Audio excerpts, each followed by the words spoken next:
Kala Bhairavastikam is not just a hymn, it's a shield of divine protection. Written by the great saint Adi Shankaracharya, this powerful stotra praises Lord Kala Bhairava, the fierce form of Shiva, the guardian of time and destiny. Chanting this mantra removes fear, destroys negativity, and grants immense spiritual power. It is said that those who recite Kala Bhairavastikam with devotion attain fearlessness, prosperity, and liberation from past karmas. If you seek divine protection and unstoppable strength, embrace the vibrations of this sacred chant. Surrender to Kala Bhairava and walk the path of fearlessness. Devaraja Sevyamana Pavanagri Pankajam Vyalajna Sutra Bindu Shekaram Kripakaram Naraladi Yogi Vrindavanditam Digambaram Kashikapuradinatha Kala Bhairavam Bhaje Bhanukoti Bhasvaram Bhavabditarakam Param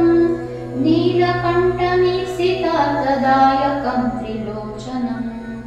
Kalakalamambujakshamaksha-shulamaksharam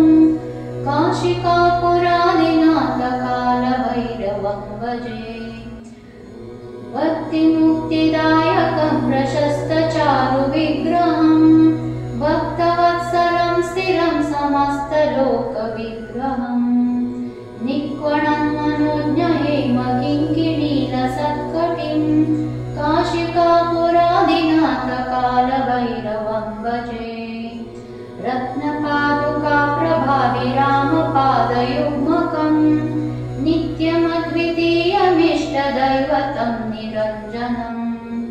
Pratyudarpanashanam Karaladam Prabhushanam Kashikapuradinatha Kala Bhairavam Bhaje Attahasa Vinna Padmajanda Kosha Santatim Drishtitapanashta Papa Jalamugra Shasanam Ashtasiddhidayakam Kapalamalikadaram Kashikapuradinatha Kala Bhairavam Bhaje Bhuta Sanganayakam Vishalakirtidayakam Kashivasi Loka Punya Papa Shodakam Vibhum Niti Marga Kovidam Puratanam Jagatpatim Kashikapuradinatha Kala Bhairavam Bhaje Kala Bhairavashtakam Patanti Ye Manoharam Jnanamukti Sadakam Pavitra Punyavardhanam